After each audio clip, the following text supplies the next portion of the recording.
여러분 안녕하십니까? 강의 앞서 먼저 말씀을 찾아 읽겠습니다. 골로새서 2장 7절 말씀입니다. 그 안에 뿌리를 박으며 세움을 입어 교훈을 받은 대로 믿음에 굳게 서서 감사함을 넘치게 하라. 누가 철학과 헛된 속임수로 너희를 노력할까 주의하라. 이것이 사람의 유전과 세상의 초등학문을 쫓음이요 그리스도를 쫓음이 아니니라. 사람들이 성경을 읽지만 말씀을 깨닫고 아는 일은 성도들의 몫이 아니라 목사나 교회의 신성한 권리이고 주관이라고 믿기 때문에 사람들이 성경을 읽지만 교회에서 가르치는 대로 믿는 것이 올바른 신앙생활이라고 많은 사람들이 믿고 있습니다. 그래서 사람들이 성경을 날마다 읽으며 교회를 다닌다 해도 신앙이 성장하는 것이 아니라 더욱더 어떤 교단의 교리에만 집착을 하거나 잘못된 말씀에 점점 세뇌되어 간다고 해도 지나친 말은 아닐 것입니다. 여러분, 성경을 부지런히 연구하고 올바른 말씀으로 분별하는 것은 바로 여러분 각자의 책임이고 의무입니다.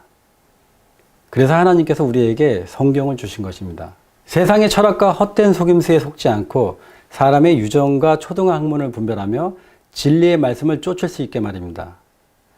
한때 생애에 비춰서 신앙생활을 함께 했던 사람들 중에 오늘날은 교회를 세우고 조직을 만들 시기라고 하면서 나름대로 교회를 만들어서 나갔는데, 이 강의를 통해 다시 말씀드리지만 생애에 비친 복음을 전하는 하나의 선교단체이지 사람들을 모아서 교회당이나 교단을 세우거나 새로운 교리를 만들지 않습니다. 교회를 만드는 것은 본인들 자유지만 시간이 지나면서 문제가 많이 생기기 시작했습니다.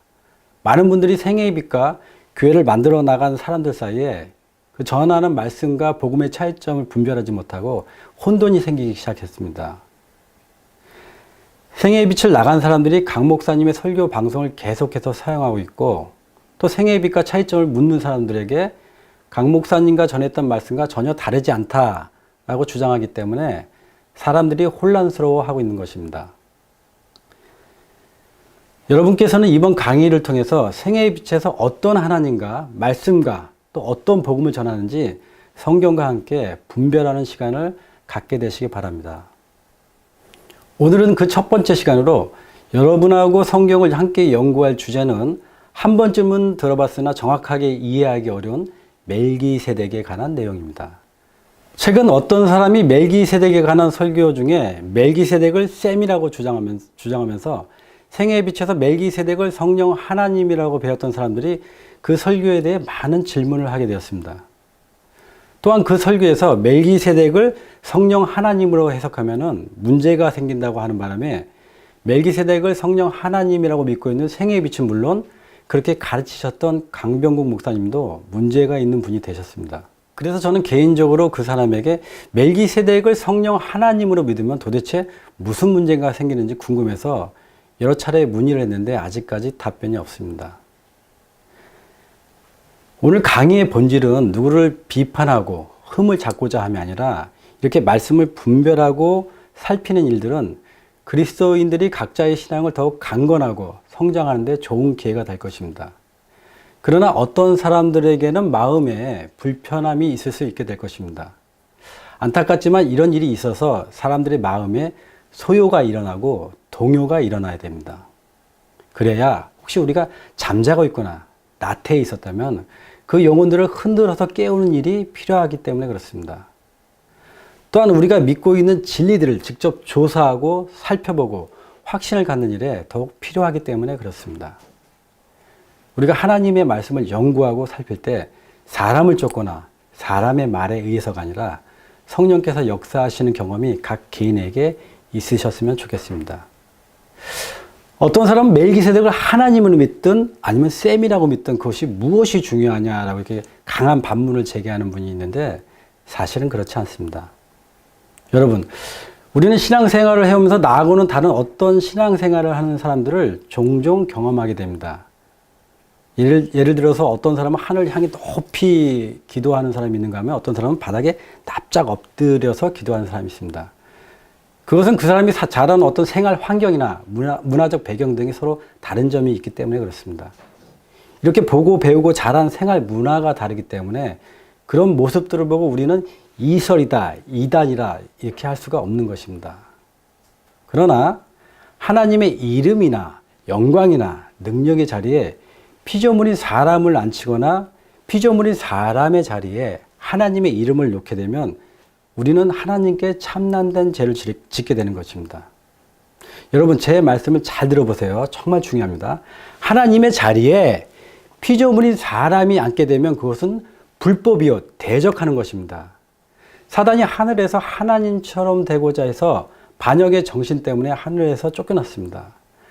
하나님의 이름이나 자리에 피조물인 사람을 놓게 되는 것은 하나님을 대적하는 것이며 또한 하나님의 이름을 망령되게 일컫는 것입니다. 그래서 그러한 가르침은 이설이 되고 이러한 이설이 이단이 되고 결국 다른 복음, 다른 영, 다른 예수를 전파하게 되는 것입니다. 여러분, 그래서 멜기세덱이 성령 하나님인데 이것을 셈이라고 한다던가 아니면 멜기세덱이 셈인데 이것을 성령 하나님이라고 하는 것은 큰 문제가 되는 것입니다. 무엇이 중요하냐고 반문하신 분들은 멜기세덱의 가르침이 얼마나 큰 문제인지 이제는 느낌이 조금은 오셨을 거라 생각이 됩니다. 히브리서는 여러 교훈이 있지만 오늘은 유대인들을 위한 위로와 책망의 말씀의 교훈으로 말씀을 보겠습니다. 먼저 하늘 성전을 통한 위로의 말씀입니다. 예수님께서 십자가에 돌아가셨을 때 성전의 성막이 위로부터 아래로 찢어졌지만 유대인들에게는 성전은 매우 중요한 존재였습니다. AD 70년 로마의 타이터스 장군이 예루살렘 성전을 파괴했을 때 유대인들의 정신적 고통과 낭망은 매우 컸습니다. 그래서 하나님께서는 성전이 파괴되었을지라도 유대인들의 마음속에 결코 파괴될 수 없는 확실하고도 견고한 성전과 대제사장과 희생 제물에 대한 믿음의 확신을 주셔야 했습니다. 만일 유대인들이 믿음으로 하늘의 대제사장과 성소를 주목하고 염소와 송아지보다 더 좋은 희생 제물을 바라볼 수 있게 되면 단순한 지상의 성전이 없어졌을지라도 그들은 낭망하지 않을 것이며 온전케 하시는 주님을 더 바라볼 수 있었을 것입니다. 히브리서는 하나님께서 모형과 상징적인 제도 아래서 겪은 이스라엘의 체험을 통해서 그리스도께서 죄를 어떻게 구원하고 어떻게 인도하는지 구원의 실체를 이해하기 쉽게 설명하셨습니다. 두 번째는 복음을 핑계로 육체의 자유를 삼은 자들에 대한 경고의 말씀입니다. 히브리서는 유대인들에게 비록 제사 규례와 그에 따른 의문의 율법들이 실체이신 예수님께서 오심으로 사라졌어도 영적 교훈은 살아있다는 것을 알려주고 있습니다. 여러분, 우리도 각종 집안의 제사나 여러 의식 등을 준비하는데 많은 정성과 시간이 들어갑니다.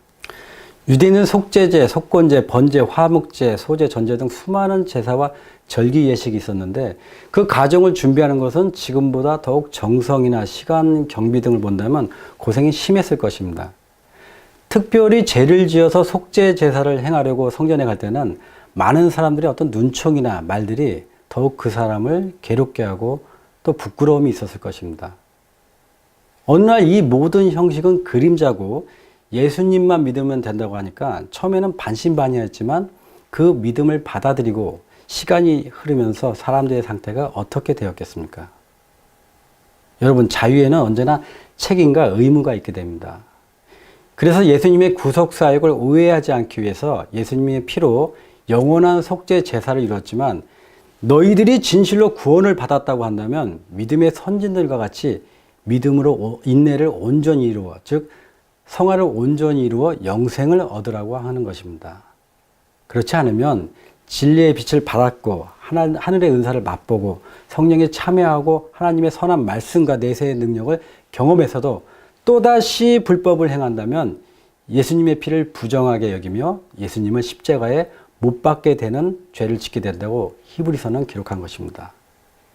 유대인들은 처음에는 기쁨과 감사함으로 말씀을 받았으나 시간이 흐르면서 이 복음을 육체의 길로 삼고 방종의 길을 가게 되었습니다. 이 같은 현상은 성경에 반복된 불신앙의 역사이며 우리에게 주는 교훈이 매우 크지 않을 수 없습니다. 중세 교회 시대의 잘못된 형식과 행위와 교리를 깨우치고자 하나님께서는 1500년도에 종교개혁을 일으키셔서 의인은 믿음으로 구원받는다라는 복음을 다시 전파하게 하셨습니다. 그러나 200여 년이 지나자 사람들은 믿기만 하면 영원한 구원이라는 잘못된 복음으로 또다시 육체의 기회로 삼고 방종하게 되었습니다. 그때 하나님께서는 요한 웨슬리를 일으키셔서 하나님의 계명을 순종하며 성화 없는 구원은 구원이 아니다 라는 경건의 복음을 전파하셨습니다. 오늘날은 어떻습니까? 그때나 지금이나 상황은 별반 차이가 있지 않습니다. 오늘날도 한 번 구원은 영원한 구원이라는 잘못된 복음 때문에 죄를 짓고 불법을 행하면서도 내가 짓는 죄는 믿지 않는 사람들과 죄가 다르고 구원받은 후에 짓는 죄는 징계만 있고 심판받는 죄가 아니라며 많은 사람들이 잘못된 복음에 중독이 되어 있습니다. 예수님께서 십자가의 모든 것을 이루셨기 때문에 자신들은 그것을 믿기만 하면 된다고 합니다. 그러나 예수님께서는 아무든지 나를 따라오려거든 자기를 부인하고 자기 십자가를 지고 나를 쫓을 것이다 라고 말씀하셨고 아버지의 뜻대로 행하는 자가 천국에 간다 라고 하셨습니다. 내가 그리스도인이고 하나님의 자녀가 되어서도 죄는 불법이며 죄는 믿는 자들이나 믿지 않는 자들에게 동일한 심판의 규준입니다. 오히려 하나님을 안다고 하는 사람들에게 하나님께서는 더 엄하신 심판의 기준으로 계산하실 것입니다. 제가 사람을 미워하면 그것은 살인죄고 탐심을 갖는다면 도적질을 한 것입니다. 어느 누가 감히 이것을 죄라고 하지 않겠습니까? 십자가의 피로 의롭다함을 받았다면 반드시 그 사람의 생활 가운데는 절제가 있을 것인데 절제, 다시 말씀드려서 성화의 삶이 참인지 거짓인지 하나님의 계명으로 달아보는 심판이 있게 될 것이라고 사도 바울은 의와 절제와 장차 받을 심판에 관해 전파하셨습니다. 여러분은 추석하면 무엇이 먼저 머릿속에 생각이 나십니까? 아마 많은 분들이 차례나 송편, 보름달 같은 이미지가 자연스럽게 생각이 날 것입니다.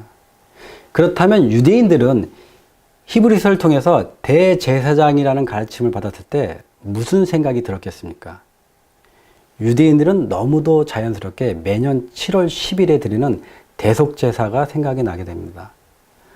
오늘날까지 중동의 이스라엘은 그들의 종교날로 매년 7월 10일을 대속제일, 즉 용키푸르라고 해서 1년 중에 제일 큰 휴일이며 이날 모든 대중교통과 상점들이 문을 닫습니다.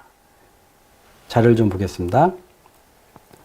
이스라엘 예루살렘 동측에 황금색 지붕이 있는 오마르 사원이 있습니다.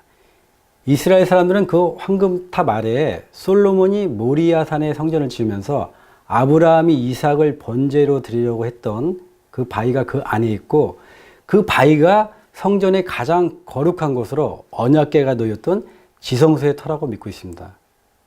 그래서 이스라엘 사람들은 황금사원 안으로 들어가는 것을 매우 꺼려하는데 지성소에 들어가면 죽는다는 성경의 말씀이 있기 때문입니다.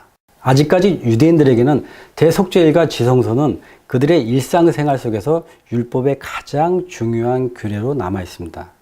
초대교회 시대의 그리스도인들은 예수님께서 대제사장으로 하늘 성전에 계신다라는 말씀으로 그동안 지상에서 경험했던 대속죄일의 교훈을 통해서 자신들의 신앙의 상태를 시험하고 확증하는 시간을 갖게 되었습니다. 유대인들은 멜기세덱, 대제사장, 예수님 이렇게 세 말씀을 들었을 때 그들의 머릿속에는 자연스럽게 대속죄일의 심판에 관해 생각을 하게 되는 것입니다. 여러분, 그러면 히브리서의 가장 중요한 핵심 교훈과 단어는 무엇이라고 생각하십니까? 히브리서는 우리에게 무슨 교훈과 가르침을 깨닫게 하기 위해서 주신 말씀일까요? 히브리서를 통해서 우리에게 가장 중요하고 깊이 생각하게 전달하고 싶은 주제는 대제사장이라고 해도 무리가 없을 것입니다. 말씀을 찾아보겠습니다. 히브리서 3장 1절 함께 하늘에 부르심을 받은 거룩한 형제들아 우리가 믿는 도리의 사도시며 대제사장이신 예수를 깊이 생각하라. 히브리서 8장 1절 이제 하는 말의 중요한 것은 이러한 대제사장이 우리에게 있는 것이라. 그가 하늘에서 위엄의 보좌 우편에 앉으셨으니. 히브리서는 대제사장이 중요하며 깊이 생각하라고 말씀하시면서 오늘의 주제인 멜기세덱을 설명하고 있습니다. 그런데 세상은 멜기세덱을 두 가지 의미로 해석을 하고 있습니다. 첫 번째 해석은 예수님이나 성령, 즉 하나님으로 해석하고 두 번째 해석은 셈이나 에녹, 욥 아니면 그 시대에 경건했던 어떤 왕으로 해석하고 있습니다. 다시 말씀드려서 멜기세덱을 하나님 아니면 인간으로 해석하는 두 가지 교훈이 있습니다. 자, 이제부터 본론에 들어가겠습니다. 멜기세덱이 정말 성령 하나님이신지 6개의 주제로 성경을 나누어서 자세하게 설명을 드리겠습니다. 첫 번째는 아브라함의 증언, 두 번째는 히브리서 기자의 증언, 세 번째는 셈은 죄인이다라는 주제로, 네 번째는 하나님께서 준비하신 대속제사, 다섯 번째는 성육신 전에 하나님께서 이 땅에 내려오셨다는 증거, 여섯 번째는 가장 상식적인 증거로 믿지 않는 사람들도 이해할 수 있는 말씀을 비교하면서 증거하겠습니다. 먼저 첫 번째 주제인 아브라함의 증거입니다. 창세기 14장 18절입니다. 살레망 멜기세덱이 떡과 포도주를 가지고 나왔으니 그는 지극히 높으신 하나님의 제사장이었더라. 그가 아브라함에게 축복하여 가로되 천지의 주제시여 지극히 높으신 하나님이여 아브라함의 복을 주옵소서. 너희 대적을 내 손에 붙이신 지극히 높으신 하나님을 찬송할지로다 하며 아브라함이 그 얻은 것에서 10분의 1을 멜기세덱에게 주었더라. 아브라함이 멜기세덱을 처음 만났을 때 성경에서 처음으로 두 가지 상징이 나오게 됩니다. 하나는 떡과 포도주고 나머지 하나는 11조입니다. 11조는 누구에게 드리는가? 아브라함이 드렸던 11조의 목적은 하나님께 드리는 경배의 목적이며 이는 11조뿐만 아니라 이삭을 바쳤듯이 자신의 모든 것을 하나님께 바치겠다는 순종의 상징입니다. 그래서 성경에 처음 11조를 사람에게 먼저 바쳤다는 것은 성경의 교훈상 앞뒤가 맞지 않습니다. 11조는 자신의 모든 것이 하나님 것이라는 경배와 순종의 상징이면서 오직 하나님만이 경배를 받으실 수 있습니다. 또한 떡과 포도주는 무엇을 상징합니까? 오늘날 우리에게 일용할 양식을 주옵소서라는 기도는 단순하게 이 세상의 육신의 음식만을 원하는 것이 아니라 영생을 주는 영적 양식도 의미합니다. 육신의 음식을 먹어서 신체의 기능이 원활히 움직이는 것처럼 예수님의 살과 피를 마심으로 영적으로 충만해지는 것입니다. 그래서 하나님의 말씀은 모든 사람들에게 영이요 생명이 되며 십자가의 그리스도의 살과 피로서 예수님께서 우리의 죄를 용서하신다는 것과 예수님을 우리의 구세주로 받아들인 것을 의미합니다. 우리가 하나님의 성품에 참여한다는 것은 예수님의 사랑을 믿고 그 은혜를 받아 그리스도께서 우리의 심령을 이끌어 주시는 것입니다. 여러분이 그 당시 아브라함이라면 떡과 포도주를 받으면서 무슨 생각을 했겠습니까? 떡과 포도주를 받고 단지 육신의 배고픔만을 생각했겠습니까? 아니면 앞으로 고난을 당하시고 영광을 받으실 예수님을 생각했겠습니까? 여러분은 떡과 포도주를 보면 무슨 생각이 나십니까? 여러분도 떡과 포도주를 보면 예수님이 생각나는데 하물며 여러분의 믿음이 아브라함보다 크다 할 수 있겠습니까? 아브라함은 믿음의 조상입니다. 예수님은 멜기세덱을 영접했던 아브라함에 대해서 너희 조상 아브라함은 나의 때에 볼 것을 즐거워하다가 보고 기뻐하였느니라 라고 말씀하셨습니다. 멜기세덱은 아브라함에게 영적인 축복을 주셨는데 아브라함은 예수님을 상징했던 떡과 포도주를 통해서 구속의 은혜를 더 깊이 깨닫고 소망하게 되었습니다. 그래서 아브라함의 믿음의 두 상징인 11조와 떡과 포도주를 통해서 지극히 높으신 하나님의 제사장이셨던 멜기세덱을 우리는 적어도 하나님이시라는 것을 생각할 수 있을 것입니다. 그러면 이번에는 두 번째로 좀 더 자세한 주제를 가지고 말씀을 연구해 보기로 하겠습니다. 히브리서 7장 1절 말씀입니다. 이 멜기세덱은 살레망이요 지극히 높으신 하나님의 제사장이라. 여러 임금을 쳐서 죽이고 돌아오는 아브라함을 만나 복을 빈 자라. 아브라함이 일제 10분의 1을 그에게 나눠주니라. 그 이름을 번역한 즉 첫째 의의 왕이요 또 살레망이니 곧 평강의 왕이요. 아비도 없고 어미도 없고 족보도 없고 시작한 날도 없고 생명의 끝도 없어 하나님 아들과 방불하여 항상 제사장으로 있느니라. 이 사람이 어떻게 높은 것을 생각하라. 조상 아브라함이 노량물 중 좋은 것으로 10분의 1을 저에게 주었느니라. 여러분, 의의 왕, 평강의 왕이라는 칭호는 아무리 인간이 훌륭하다고 해도 인간에게 쓰는 칭호나 이름이 아닙니다. 의의 왕은 거룩하고 진실되고 거짓이 없고 빛이시며 오직 선하신 하나님께만 드릴 수 있는 영광스러운 호칭입니다. 의의 왕이라는 이름 하나만 있었다면 우리는 혹시 그 의미를 오해할 수도 있습니다. 우리는 이사야 선지자를 통해서 평강의 왕이 하나님께만 붙이는 호칭이기 때문에 멜기세덱에 붙인 평강의 왕이라는 호칭도 하나님이심을 알 수 있습니다. 이사야 9장 말씀에 이는 한 아기가 우리에게 낳고 한 아들을 우리에게 주신 바 되었는데 그 어깨는 정사를 메었고 그 이름은 기묘자라 모사라 전능하신 하나님이라 영존하신 아버지라 평강의 왕이라 할 것임이라 하였습니다. 여러분은 인간에게 의의 왕, 평강의 왕이라는 이름을 붙일 수 있다고 믿으십니까? 우리는 성경에서 여호와, 메시아, 임마누엘, 기묘자, 전능자 이런 말씀들이 성경의 기자들이 하나님께만 쓰는 특별히 쓰는 언어가 있음을 우리는 알고 있습니다. 바로 다음과 같은 말씀들도 동일합니다. 출애굽기 3장 14절 말씀입니다. 하나님이 모세에게 이르시되 나는 스스로 있는 자니라 또 이르시되 너는 이스라엘 자손에게 이같이 이르기를 스스로 있는 자가 나를 너희에게 보내셨다 하라. 요한계시록 1장 8절 주 하나님이 가라사대 나는 알파와 오메가라 이제도 있고 전에도 있었고 장차 올 자요 전능한 자라 하시더라. 요한계시록 22장 13절 나는 알파와 오메가요 처음과 나중이요 시작과 끝이라. 여러분 시작한 날도 없고 생명의 끝도 없다. 이러한 명칭도 사람에게 붙일 수 있겠습니까? 시작한 날도 없고 생명의 끝도 없다라는 말은 다시 말씀드려서 영원하다는 뜻입니다. 세상에서 영원하신 분은 오직 창조주이신 하나님뿐이 없으십니다. 셈은 출생한 날도 있고 생명의 끝이 있는 피조물인 인간입니다. 세 번째 주제는 셈은 죄인이다라는 주제입니다. 셈의 조건은 창세기 5장과 11장에 자세하게 기록이 되는데 부치는 누굽니까? 물론 셈의 가계는 선민의 가계고 하나님의 언약의 가계며 약속된 구주의 가계로서 그에게서 아브라함이 그리고 이스라엘 백성이 생겨날 것이며 또 그들을 통하여 그리스도께서 오셨습니다.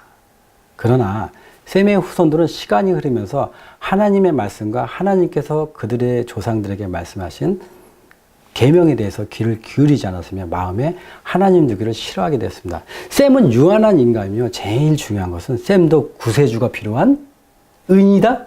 예, 죄인이었습니다. 히브리서 7장 11절에 레위기를 통해 제사 직분으로 말미암아 온전함을 얻을 수 있었으면 백성이 그 아래서 율법을 받았으니 어찌하여 아론의 반차를 쫓지 않고 멜기세덱의 반차를 쫓는 별다른 한 제사장을 세울 필요가 있느냐. 이 말씀은 예수님께서 온전함을 얻기 위해 멜기세덱의 반차를 쫓았다는 뜻인데 멜기세덱의 제사장직은 온전하다는 것입니다.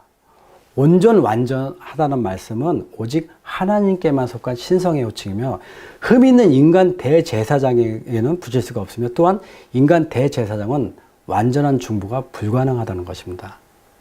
여러분, 일반적이고 상식적인 수준에서 성경을 한번 생각해 보십시오. 구세주가 필요했던 죄인인 셈을 통해 예수님께서 대제사장직을 받을 수 있었겠습니까? 육신의 대제사장은 자신의 죄를 위해서 물로 몸을 씻고 자기와 권속들을 위해서 속죄제를 드리고 그 다음에 이스라엘 백성을 위하여 속죄하는 율례를 행했습니다. 예수님께서 인간의 반차를 따랐다면 예수님께서도 자신의 죄를 위해서 속죄제를 드려야 할 존재가 되며 예수님의 십자가는 우리의 죄를 용서할 뿐만 아니라 예수님 자신을 위해서 드려지게 됩니다. 이 얼마나 참남된 말입니까? 예수님께서는 이 땅에 육신을 입고 오셨지만 죄에 대해 승리하셨기 때문에 의롭고 거룩하십니다. 불완전하고 죄인인 인간 제사장들의 반차로 대제사장직을 받을 수가 없고 지극히 거룩하고 높으신 하나님의 반차로 대제사장직을 받으실 수가 있었던 것입니다. 여러분, 셈은 죄인입니다. 히브리서 7장 15절 멜기세덱과 같은 별다른 한 제사장이 일어난 것을 보니 더욱 분명하도다. 그는 육체에 상관된 계명의 법을 쫓지 아니하고 오직 무궁한 생명의 능력을 쫓아 된 것이니 내가 영원히 제사장이라 하셨도다. 예수님은 육체에 상관된 계명의 법인 즉 혈통적 후손의 계승, 다시 말씀드려서 죄로 인해 죽음이라는 심판을 받은 인간들을 통해서 제사장이 되실 수 없습니다. 그래서 무궁한 생명의 능력, 다시 말씀드려서 영원하신 생명의 능력을 이어받아 제사장이 되셨다고 합니다. 여러분은 어떠신지 몰라도 인간에게 무궁한 생명의 능력이 있다고 저는 믿지 않습니다. 여러분, 제가 계속해서 멜기세덱이 하나님이심을 증거하고 있는데 이 정도 말씀을 드렸으면 멜기세덱을 셈이나 인간으로 믿는 사람들의 마음에는 적어도 동요는 일어나야 되지 않겠습니까? 네 번째 주제는 하나님께서 준비하신 대속제사법입니다. 제가 여러분께 세 가지 질문을 드리겠습니다. 첫 번째 질문입니다. 예수님께서 어린 양이 되셨는데 이는 인간이 준비한 겁니까? 아니면 하나님께서 준비하신 겁니까? 두 번째 질문입니다. 예수님께서 성전이 되셨는데 이는 인간이 만든 것입니까? 아니면 하나님께서 만드신 것입니까? 마지막 세 번째 질문입니다. 예수님께서 대제사장이 되셨는데 인간의 계통을 따라 되셨습니까? 아니면 하나님의 계통을 따라 되셨습니까? 여러분, 성경을 해석하거나 풀이할 때는 정확한 일치와 보편적인 타당성이 있어야 하며 전체적인 성경의 교훈과 동일해야 됩니다. 말씀을 보겠습니다. 요한복음 1장 29절 이튿날 요한이 예수께서 자기에게 나오심을 보고 가로되 보라 세상 죄를 지고 가는 하나님의 어린 양이로다. 요한복음 2장 20절 유대인들이 가로되 이 성전은 46년 동안 지었거늘 내가 3일 동안에 일으키겠느냐 하더라. 그러나 예수는 성전된 자기 육체를 가리켜 말씀하신 것이라. 히브리서 5장 10절 하나님께 멜기세덱의 반차를 쫓은 대제사장이나 칭하심을 받았느니라. 여러분, 여기서 드리고자 하는 중요한 말씀은 하나님의 희생제사에는 인간의 그 어떠한 노력과 준비도 할 수 없다는 것이며 모든 것은 하나님께서 준비하셨다는 것입니다. 하나님께서는 사람이 손으로 지은 전에 계실 수 없으시기 때문에 몸소 성전이 되셨으며 죄인들이 준비한 희생제물은 부정하기 때문에 흠없고 완전하신 한 어린 양을 하나님께서 준비하셨습니다. 죄인인 인간들의 제사장 반열은 불완전하고 유한하기 때문에 완전하고 영원한 멜기세덱의 반열로 대제사장직을 이어받으셨습니다. 하나님 아들과 방불하여 항상 제사장으로 있느니라는 말씀은 킹 제임스 성경에는 하나님의 아들과 같이 되어 항상 제사장으로 있느니라 이렇게 해석이 되어 있습니다. 인간은 어느 누구도 하나님과 같이 되거나 동등됨을 취할 수 없는데 하나님과 같은 분이라고 할 수 있는 분들은 성부, 성자, 성령 하나님뿐이 없습니다. 그래서 만일 멜기세덱이 셈이거나 인간이라고 한다면 십자가의 희생에 인간이 관여했다는 말이 되는 것입니다. 하나님의 구속사역에 인간이 조금이라도 참여하게 된 교리는 하나님의 아들을 밟고 자기를 거룩하게 하신 언약의 피를 부정한 것으로 여기고 은혜의 성령을 욕되게 하는 죄를 범하게 되는 것입니다. 히브리서 5장 7절 말씀입니다. 그는 육체에 계실 때 자기를 죽음에서 능히 구원하실 이에게 심한 통곡과 눈물로 간구와 소원을 올렸고 그의 경외하심에 인하여 들으심을 얻었느니라. 그가 아들이시라도 받으신 고난으로 순종함을 배워서 온전하게 되었은즉 자기를 순종하는 모든 자에게 영원한 구원의 근원이 되시고 하나님께 멜기세덱의 반차를 쫓은 대제사장이라 칭하심을 받았느니라.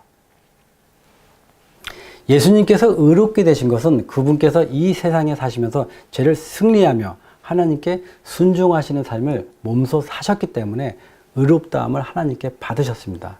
그저 하나님의 아들이라고 해서 당연히 의롭다함을 받으신 것이 아니라 직접 인간의 삶을 경험하시고 심한 통곡과 눈물과 그 어떤 고난과 역경 속에서도 하나님께 순종하심으로 의의 왕이며 평강의 왕이신 멜기세덱의 계보에 들을 수 있게 인정받으신 것입니다. 여호와께 성결이라는 것은 그냥 거저로 주어진 것이 아니라 예수님의 삶에 합당한 결과의 증거이며 그것이 또한 성결의 영으로 우리에게 부활의 능력을 주실 수 있는 근원이 되신 것입니다. 그래서 예수님께서는 한 인간으로서 죄를 승리하고 대제사장이나 칭함을 받으셨기 때문에 심판하는 권세를 받으셨다고 하신 것입니다. 그러므로 성경은 멜기세덱은 의의 왕, 평강의 왕, 스스로 존재하시는 분이시며 시작과 끝이 없으시며 또 생명의 끝도 없으신 영원하신 분이며 예수님과 같으신 분이시라고 증거하기 때문에 우리는 하나님이시라고 믿을 수가 있는 것입니다. 여러분, 멜기세덱은 성부 하나님이나 성자 하나님이나 성령 하나님이라고 해도 아무런 문제가 되지 않습니다. 그 이유는 삼위의 하나님께서 동등하시고 같은 뜻이시고 목적과 구속의 계획이 같으시기 때문에 그 자리에 어떤 분이 있다 해도 문제가 전혀 되지 않습니다. 또한 하나님께서 멜기세덱의 모습으로 나타났음을 믿을 때 히브리서에 나오는 새 언약에 대한 말씀을 온전히 이해할 수 있고 십자가의 완전하신 구속사역을 올바르게 믿을 수 있기 때문입니다. 그리스도인들은 신령한 성전이 되신 예수님을 반석으로 서로 성전으로 세워주고 우리 몸과 영혼을 하나님께서 기쁘시게 받으실 신령하고 거룩한 산 제사로 드릴 수 있는 제사장이 될 수 있는 것입니다. 여러분 잘 들으십시오. 그러나 우리는 믿음으로 제사장은 될 수 있어도 결코 대제사장은 될 수가 없습니다. 인간은 모두 죄를 범하였고 의로운 자가 없습니다. 아담도 아벨도 셈도 아브라함도 이삭도 야곱도 모세도 여호수아도 12제자도 믿음의 선진 모두가 하나님 앞에 죄인으로서 아무도 의와 평강의 왕이신 멜기세덱 대제사장 반열에 절대로 오를 수가 없습니다.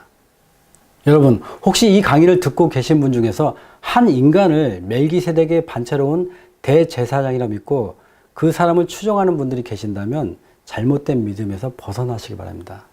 다음은 5번째 주제입니다. 여러분, 만일 예수님께서 성육신 하시기 전에 하나님께서 이 세상에 내려오신 기록이 성경에 있다면 우리는 그 말씀을 근거로 하여 성부, 성자, 성령 하나님께서도 모두 동일한 역사와 능력이 있으셨음을 믿을 수 있을 것입니다. 여러분 그렇게 생각하지 않으십니까? 하나님께서 성육신 하시기 전에 이 땅에 오셔서 사람들에게 경배를 받으시고 사람들과 대화하고 음식까지 드신 적이 있었을까요? 정말 있었을까요? 말씀을 찾아보겠습니다. 창세기 18장 1절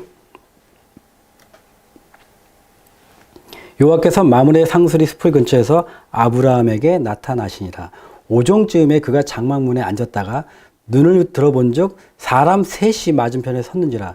그가 그들을 보자 곧 장막문에서 달려나가 영접하며 몸을 땅에 굽혀 가로되 내 주여 내가 주께 은혜를 입었사오면 원컨대 종을 떠나 지나가지 마옵시고 아브라함이 버터와 우유와 하인이 요리한 송아지를 가져다가 그들의 앞에 진설하고 나무 아래 모셔 섬에 그들이 먹으니라. 33절입니다. 여호와께서 아브라함과 말씀을 마치시고 즉시 가시니 아브라함도 자기 곳으로 돌아갔더라. 다니엘서 7장에 하나님의 때와 법을 변개한다는 것은 우리 눈에 보이는 십계명이나 진리의 큰 핵심을 변질시킨다는 교훈도 있지만 실상은 작게 보이는 하나의 단어나 말씀들을 차근차근 변질시키면서 나중에는 성경 전체의 교훈을 변개하게 되는 것입니다. 이렇게 오류는 진리에 붙은 기생충처럼 하나님의 진리에 붙어서 살짝 말을 바꿔 생명을 유지하면서 온 음식을 부패케 하는 누룩과 같은 존재입니다. 인간의 유전과 계명은 눈에 보이지 않는 미생물처럼 하나님의 진리에 섞여져 있기 때문에 사람들은 그 인간의 가르침을 진리의 한 부분으로 생각합니다.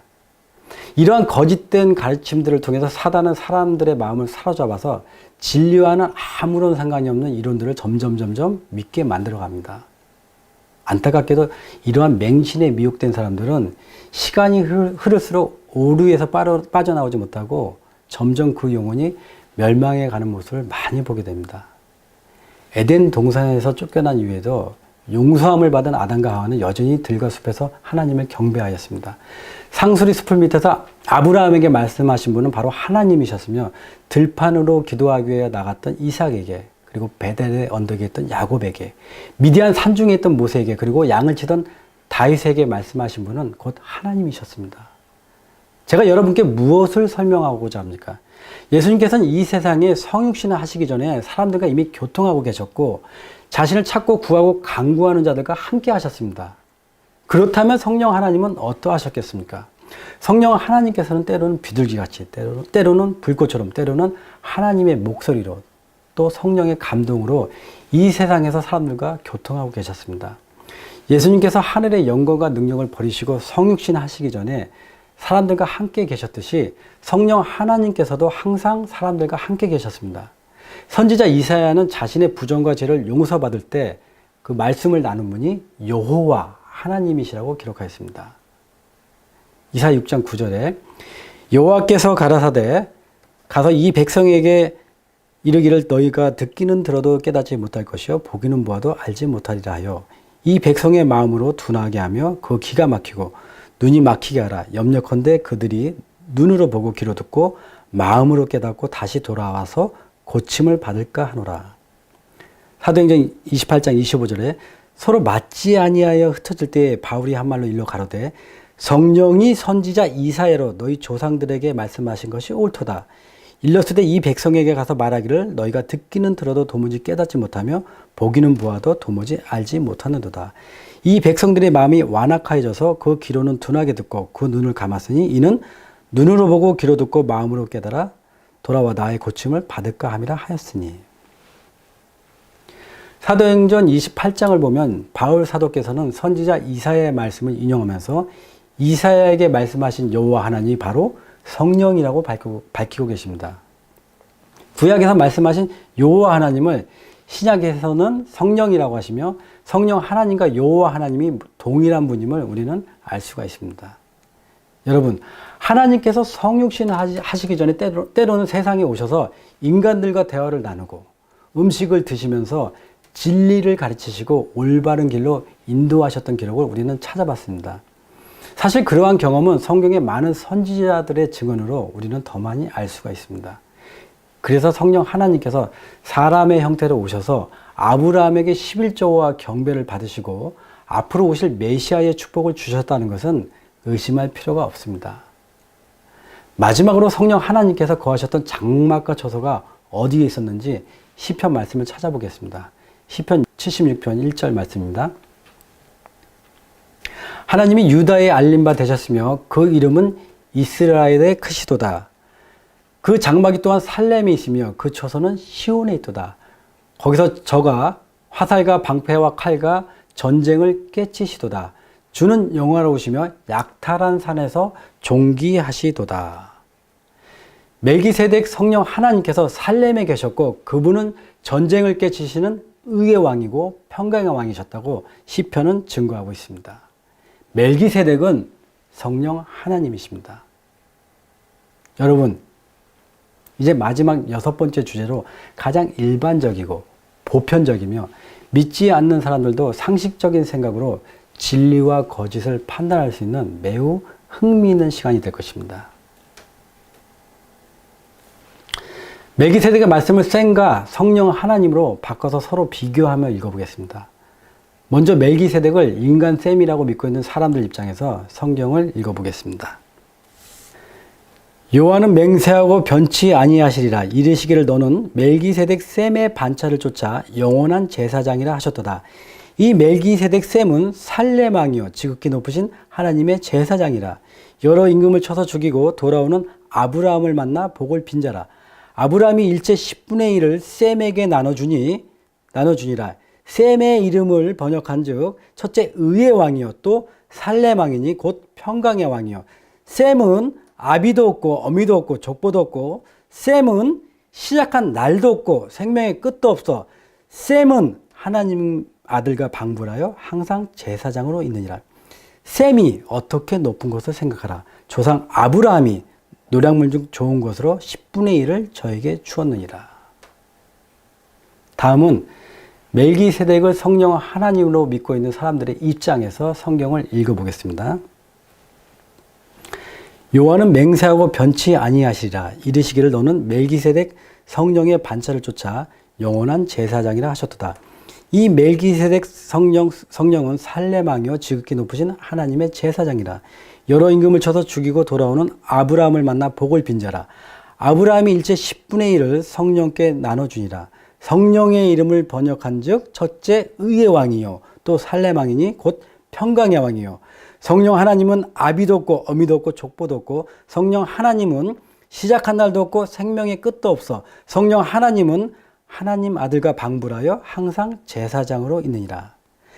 성령 하나님이 어떻게 높은 것을 생각하라. 조상 아브라함이 노량물 중 좋은 것으로 10분의 1을 저에게 주었느니라. 자, 읽어보니 여러분 마음이 어떠십니까? 이 강의를 듣고 계신 분들 중에 어떤 분들의 마음에는 동요가 일어나고 소요가 일어나고 있을 것입니다. 왜 마음이 불편하십니까? 왜 그렇습니까? 여러분 마음이 불편한 이유는 단 한 가지입니다. 하나님의 말씀은 살았고 운동력이 있어서 자유의 날선 어떤 것보다 예리하여 혼과 영과 및 관절과 골수를 찢겨 쪼개기까지 하며 또 마음의 생각과 뜻을 감찰하기 때문에 그렇습니다. 여러분, 성령 하나님의 감동을 해방하지 마시고 순종하셔야 됩니다. 그것이 저와 여러분의 영혼이 사는 길입니다. 여러분, 히브리서는 총 13장으로 구성되어 있는데 그 중에 가장 중요한 장이 7장과 8장입니다. 그런데 히브리서 기자가 셈이라는 한 인간을 설명하기 위해 7장 전체를 기록했다는 것이 과연 성경적인 생각일까요? 셈 한 사람을 위해서 7장 전체를요? 여러분은 이게 이해가 되십니까? 아니면 믿어지지 않아도 우리 목사님이 가르치니까, 유명한 신학자가 말하니까, 아니면 교회의 교리니까 그저 맹목적으로 이해를 하려고 합니까? 하나님께 진심으로 진리를 알려달라고 기도해 보십시오. 살아계신 보혜사 성령께서 반드시 깨닫게 하여 주실 것입니다. 여러분, 지금까지 강의를 들으시느라 수고가 많으셨습니다. 우리는 멜기세덱이 성령 하나님이라는 증거를 아브라함의 증거, 히브리서의 기자의 증거, 그 다음에 셈은 죄인이다. 다음에 하나님께서 준비하신 대속제사. 다음에 하나님께서 성육신 하시기 전에 이 땅에 직접 오셨던 증거. 그리고 마지막으로 히브리서 7장을 성령 하나님과 셈으로 비교하면서 6개의 주제로 함께 찾고 연구해 봤습니다.